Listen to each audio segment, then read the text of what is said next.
À 02 heures précises, un moteur s'alluma dans le silence brûlant du Sahel. Pendant 6 minutes et 32 secondes, les satellites restèrent aveugles, incapables de capter ce que Ibrahim Traoré avait déjà entrepris. Écrire un nouveau chapitre de souveraineté. Rien ne bougea sur les écrans de Paris ni de Washington, mais sur la terre de Ouagadougou, tout venait de commencer. Le monde cherchait encore un signal. Lui avançait déjà dans l'obscurité, là où la permission n'existe plus. Cette nuit-là, le convoi n'était pas une simple opération logistique. C'était une promesse. Ibrahim Traoré savait que chaque mètre parcouru dans le désert valait plus qu'un discours à Allah. Il ne s'agissait plus de survie, mais de dignité. Reprendre le contrôle de ses armes, de son ciel, de sa voix. Pendant des décennies, le Burkina Faso avait attendu des partenaires pour assurer sa défense. Cette attente avait coûté des villages, des générations, des illusions. Mais en 2025, une doctrine nouvelle naquit. La souveraineté se finance, elle ne se mendie pas. Ce principe, financé par le Fonds national d'or, transformait la dépendance en discipline. Car derrière les moteurs du Sahel se cachait une équation simple. Chaque retard diplomatique coûtait des vies, chaque signature étrangère retardait la liberté. Et quand l'Afrique décida que le prix de la dépendance dépassait celui du risque, le changement devint inévitable. La révélation arriva discrètement, presque sans témoin. Un corridor de 300 km de large venait de disparaître des radars occidentaux pendant 6 minutes et 32 secondes.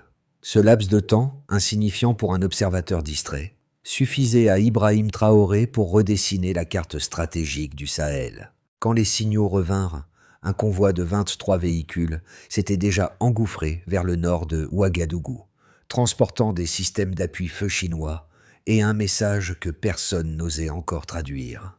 L'Afrique ne demandait plus la permission d'agir.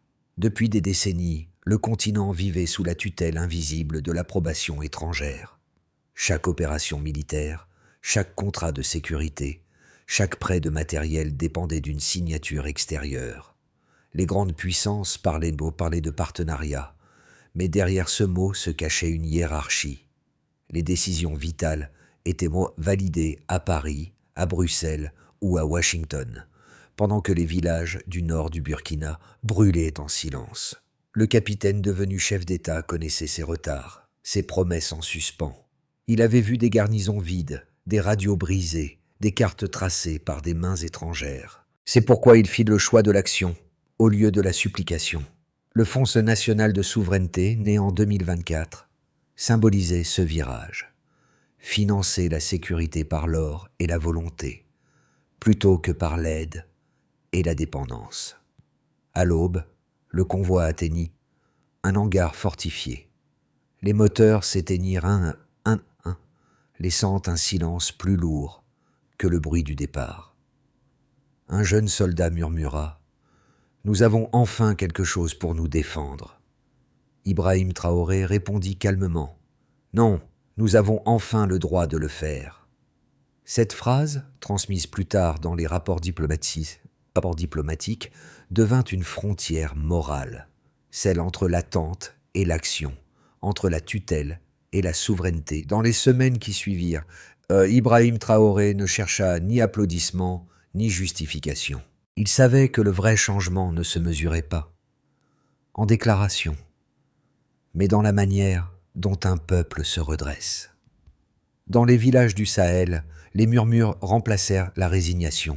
Les patrouilles burkinabées reprenaient les routes abandonnées, les écoles rouvraient sous protection, les marchés résonnaient tout à nouveau de voix confondues.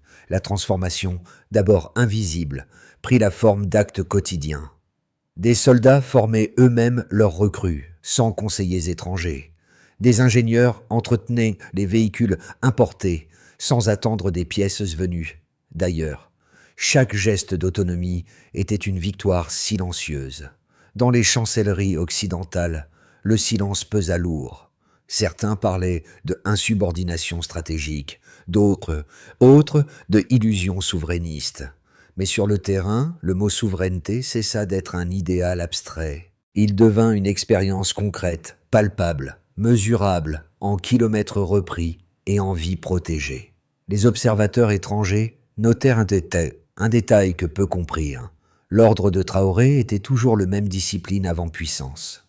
Ce principe, plus fort qu'un arsenal, guida les premiers mois de l'Alliance du Sahel.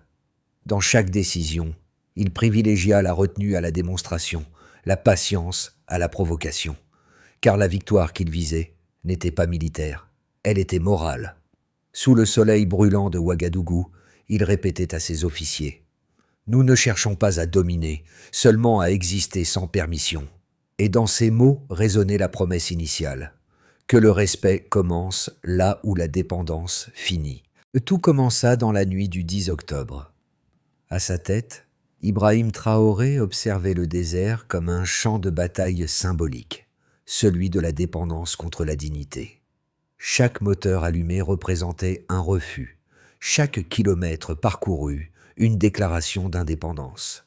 Les véhicules se transportaient dans des systèmes SR5, des lance-roquettes de précision à 70 km de portée, et 2 transporteurs de commandement WZ-151. Les analystes étrangers y virent une violation du protocole. Pour le Burkina Faso, c'était une renaissance. Ces machines n'étaient pas des trophées de guerre, mais des instruments de souveraineté achetés grâce au Fonds national, alimentés par les exportations d'or. Sur la route de Kaya, la poussière formait un voile ocre qui masquait le mouvement du convoi. Le silence pesait lourd, seulement brisé par le souffle régulier des moteurs. Dans le véhicule de tête, Traoré repensa à ces années où chaque appel à l'aide devait remonter jusqu'à Paris ou Washington. Les réponses arrivaient toujours trop tard, souvent accompagnées de conditions. Désormais, l'action ne dépendait plus d'une autorisation. Vers 04 le convoi atteignit un ancien hangar militaire abandonné par les forces étrangères. Là, les armes furent déchargées, réassemblées, calibrées. Pour la première fois depuis des décennies, une armée sahélienne opérait sans tutelle. Un jeune lieutenant impressionné demanda « Et s'ils réagissent ?» Traoré répondit « Alors, ils comprendront enfin que nous ne sommes plus des élèves. » Dans les heures suivantes, la nouvelle se répandit par des fréquences brouillées. Les analystes de l'anglais et de Bruxelles enregistrèrent une anomalie tactique. Des rapports d'urgence furent envoyés. Mais le temps des rapports était déjà passé. Sur le terrain, la doctrine du silence agissait plus vite que les télégrammes. Le jour se leva sur un paysage transformé. Des drapeaux usés flottaient à nouveau au-dessus des postes militaires. Les soldats se tenaient droits, non pas en signe de défi, mais en signe de reconnaissance. Ils défendaient enfin quelque chose qui leur appartenait. Dans la matinée, le convoi fut baptisé l'opération Horizon. Aucune victoire militaire n'était proclamée, aucun ennemi désigné. Mais dans les rues de Ouagadougou, la rumeur prit la forme d'un murmure. « Nous nous tenons debout seuls !» Ce fut le moment où la peur changea de camp. Et dans les capitales étrangères, on commença à comprendre que ce silence de 6 minutes n'était pas une panne. C'était un manifeste. Le Burkina Faso venait d'écrire, dans la poussière du Sahel, une phrase que le monde allait devoir lire. La souveraineté ne se négocie pas, elle se prouve. Le changement n'était pas seulement symbolique, il s'écrivait désormais en chiffres. Selon l'Institut international de recherche sur la paix de Stockholm, la Chine représentait 20% des importations d'armes en Afrique subsaharienne en 2024, contre à peine 8% 5 ans plus tôt. Ce glissement, observé avec inquiétude à Washington et à Paris, traduisait la réussite de la doctrine de la nécessité formulée par Ibrahim Traoré, remplacer la dépendance par la discipline. Le Burkina Faso, autrefois classé parmi les pays les plus dépendants de l'aide militaire occidentale, avait réduit de 42% ses besoins extérieurs en seulement 18 mois. Chaque pourcentage cachait une histoire. Des techniciens locaux remplaçaient désormais les conseillers étrangers pour l'entretien des systèmes SR5. Des formations régionales avaient permis de certifier plus de 300 ingénieurs dans le domaine de la maintenance électronique. Et dans les registres budgétaires, les dépenses destinées à la sécurité étaient désormais financées à 95% par le Fonds national de souveraineté. Les données contredisaient les discours alarmistes. Loin d'un isolement, le Burkina Faso connaissait un redéploiement interne. Plus d'emplois créés, moins de dépendance financière, un réinvestissement direct dans les infrastructures. Pour la première fois, l'autonomie avait un impact mesurable. Mais ces chiffres ne racontaient qu'une partie de la réalité. Derrière les statistiques se dessinait une dynamique humaine. Des jeunes formés à Ouagadougou, des familles qui voyaient revenir leurs fils, non plus comme demandeurs d'aide, mais comme acteurs d'un système qu'ils construisaient eux-mêmes. Ibrahim Traoré insistait sur un principe. La souveraineté sans rigueur devient illusion. Ainsi, chaque transaction du fonds était auditée publiquement, chaque contrat publié dans le journal officiel. L'approche quantitative servait à une fin morale. En rendant visible l'effort collectif, elle transformait la souveraineté en pratique quotidienne. Ce qui avait commencé comme un défi à l'ordre établi devenait une méthodologie de survie collective. Et tandis que les chancelleries occidentales cherchaient à interpréter ces chiffres, le Sahel, lui, les vivait. Et à la fin de 2025, les indicateurs économiques burkinabés montraient une croissance de 3,7%, modeste mais stable malgré les sanctions et les retraites de fonds internationaux. Les dépenses de défense, plafonnées à 1,1 milliard de dollars, étaient désormais gérées sans dette extérieure. La souveraineté cessait d'être un rêve coûteux. Elle devenait une équation viable. C'est à ce moment que le mot indépendance retrouva son sens premier. Non pas une déclaration, mais un équilibre. Non pas une rupture, mais une autonomie mesurable. Et dans les bilans de fin d'année, une ligne inédite apparut. Coût de la dépendance. Nul. Les critiques ne tardèrent pas. Dans les médias occidentaux, certains décrivaient la démarche d'Ibrahim Traoré comme une fuite en avant, un pari risqué où la souveraineté servirait de paravent à l'autoritarisme. Ils voyaient, dans le rapprochement avec la Chine, une nouvelle dépendance, simplement déplacée d'un hémisphère à l'autre. D'autres, plus nuancés, saluaient le courage du Burkina Faso tout en doutant de sa durabilité économique. Ces arguments méritaient d'être entendus. Oui, le risque existait, celui d'un isolement diplomatique, d'une pression économique, d'une surveillance accrue. Mais pour Traoré, l'alternative était pire, demeurer prisonnier d'un modèle qui avait prouvé son échec. La dépendance avait été testée pendant des décennies, et les résultats étaient visibles.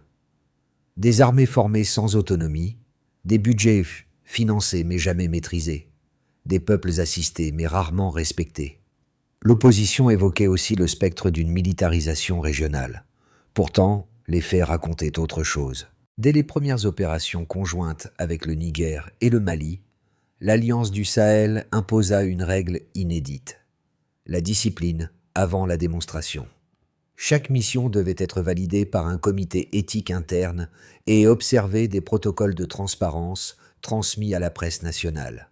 Cette approche, loin d'un expansionnisme, instaurait une pédagogie de la responsabilité.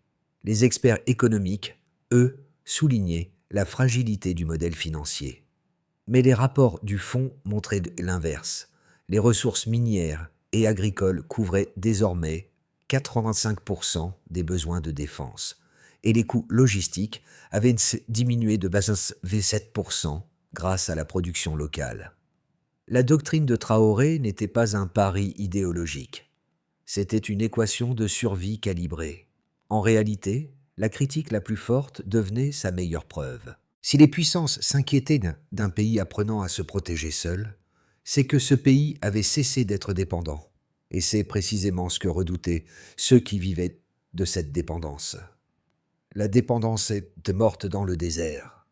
Cette phrase prononcée par Ibrahim Traoré au cœur d'un entretien discret résumait tout. Ce n'était pas une provocation, mais un constat. Au moment où les radars occidentaux se rallumaient, le Burkina Faso venait d'entrer dans une ère nouvelle, celle où le silence remplaçait les négociations.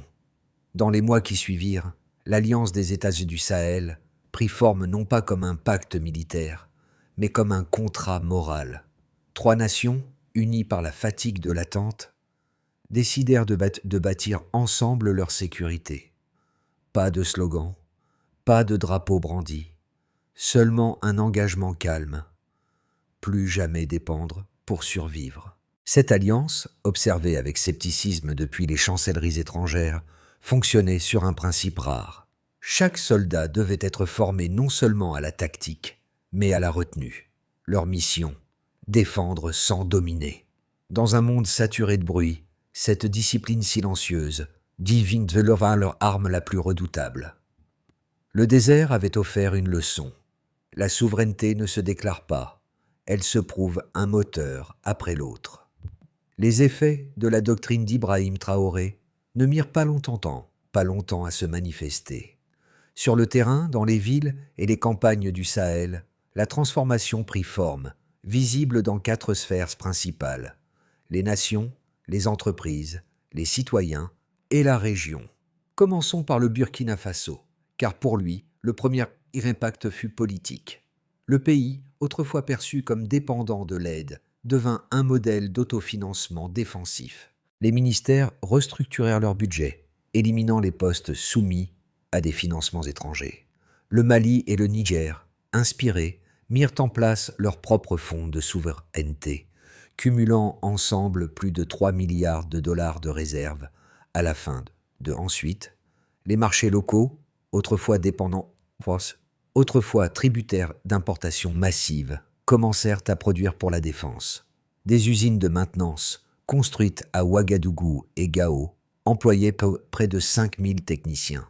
Les jeunes ingénieurs formés, grâce au programme Compétences et Dissuasion, développaient des composants de drones et de capteurs rudimentaires, mais locaux.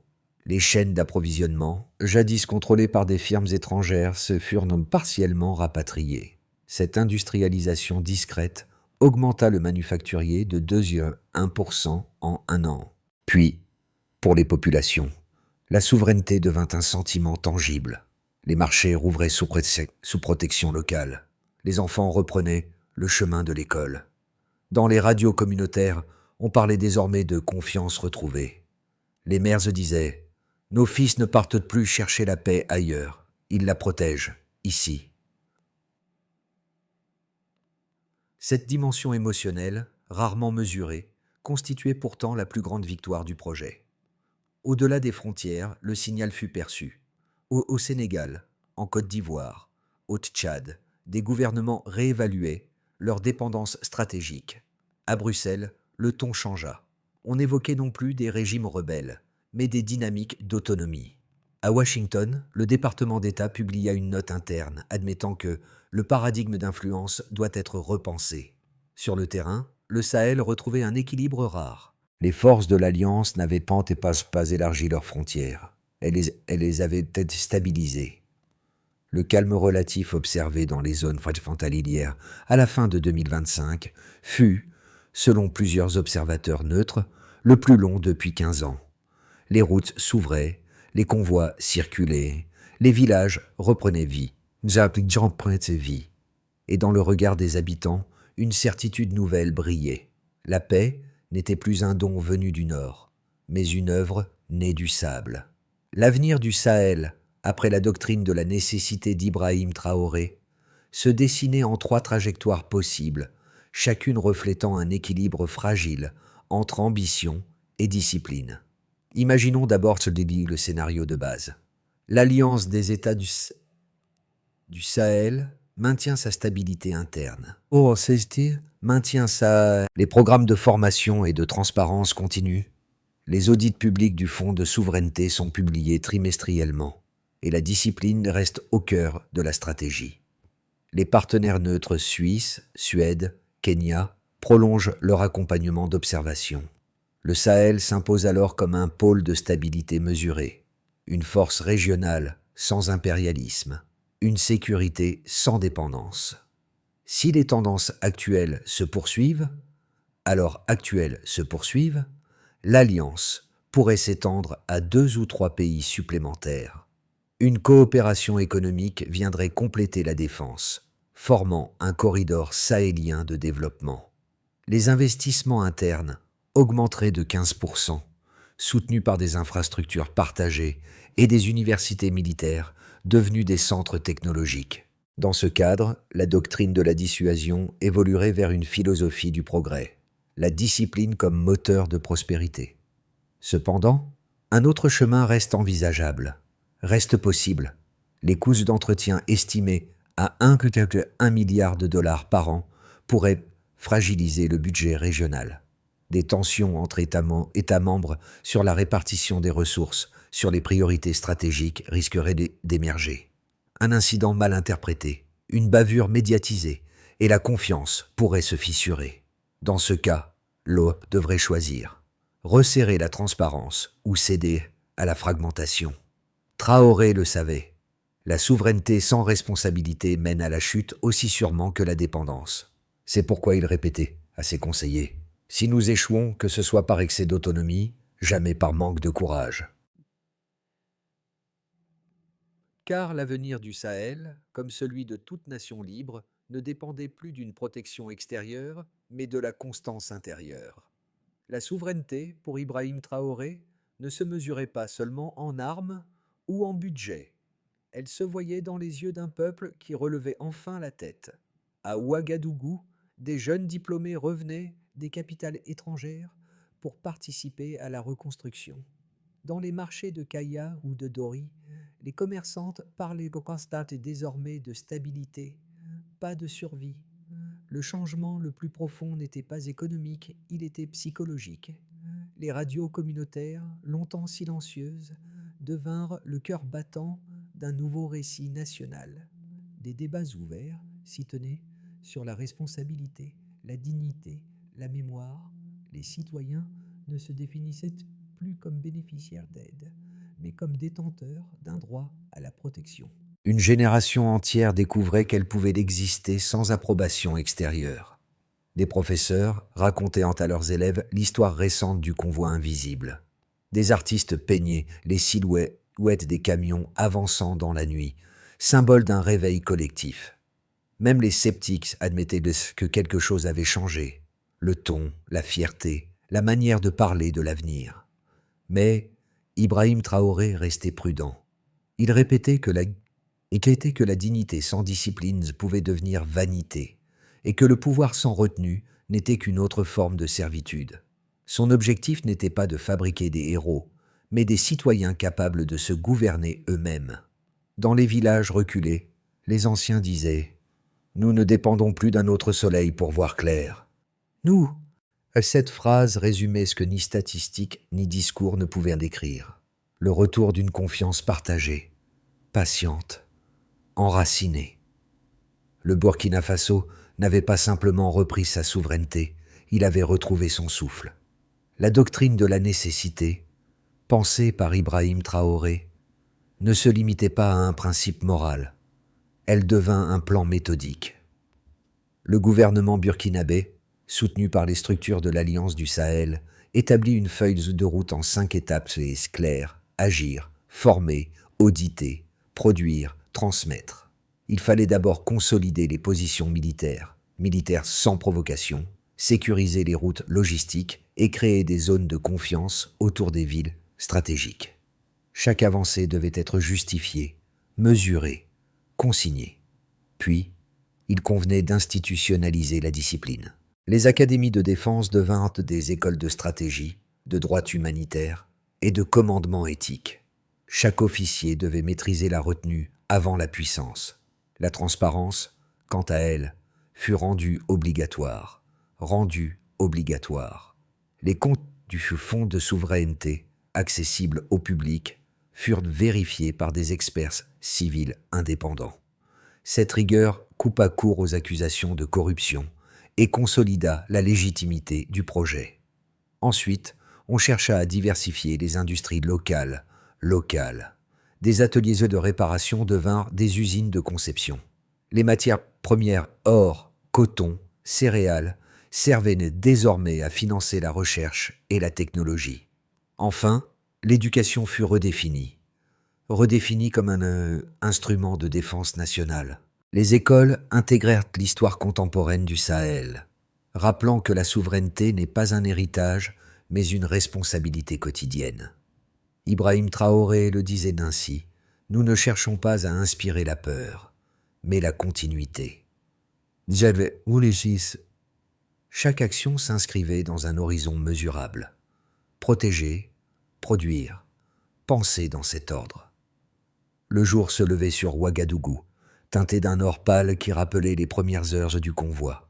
Dans ce silence chargé de mémoire, Ibrahim Traoré contempla la même route qu'il avait autrefois parcourue dans l'obscurité. Les moteurs s'étaient tus, mais le rythme demeurait celui d'un peuple marchant sans tuteur, sans permission. Près du hangar où tout avait commencé, des enfants jouaient entre les véhicules réparés. Leur rire, cette fois, n'attirait plus le danger.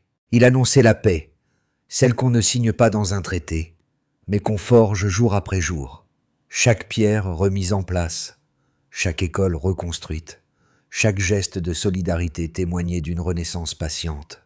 Les anciens disaient « La liberté ne s'offre pas, elle s'entretient ». Et dans la voix de Traoré, cette maxime devint promesse. Nous ne lèverons pas nos armes pour dominer, mais pour défendre la dignité. Ici. Le souvenir du désert, des 6 minutes de silence et du convoi sans phare resta gravé comme un symbole, l'instant où le continent cessa d'attendre. Ce n'était pas un triomphe, mais un commencement, une respiration retrouvée. Le Sahel n'était plus une ligne sur une carte, c'était une conscience en marche. Cette histoire, commencée dans le noir du Sahel, appartient désormais à tous ceux qui refusent d'attendre qu'on leur dise quand agir. Ibrahim Traoré n'a pas cherché l'héroïsme. Il a simplement rappelé qu'un peuple n'a pas besoin d'autorisation pour se tenir debout. Et si son nom résonne aujourd'hui au-delà du Burkina Faso, c'est parce qu'il symbolise une évidence trop longtemps oubliée. La dignité ne se négocie pas. Alors, avant de refermer cette page, prenez un instant. Demandez-vous ce que signifie, pour vous, défendre ce qui vous appartient. La souveraineté n'est pas qu'une affaire d'État, c'est une pratique quotidienne, un refus tranquille de la soumission. Partagez cette histoire, écrivez, enseignez, transmettez-la, car chaque mot, chaque témoignage devient une pierre ajoutée au mur invisible de la liberté. Le Sahel a commencé son nouveau chapitre. À vous maintenant d'écrire le vôtre. L'avenir n'attend pas ceux qui demandent la permission, il se construit par ceux qui avancent.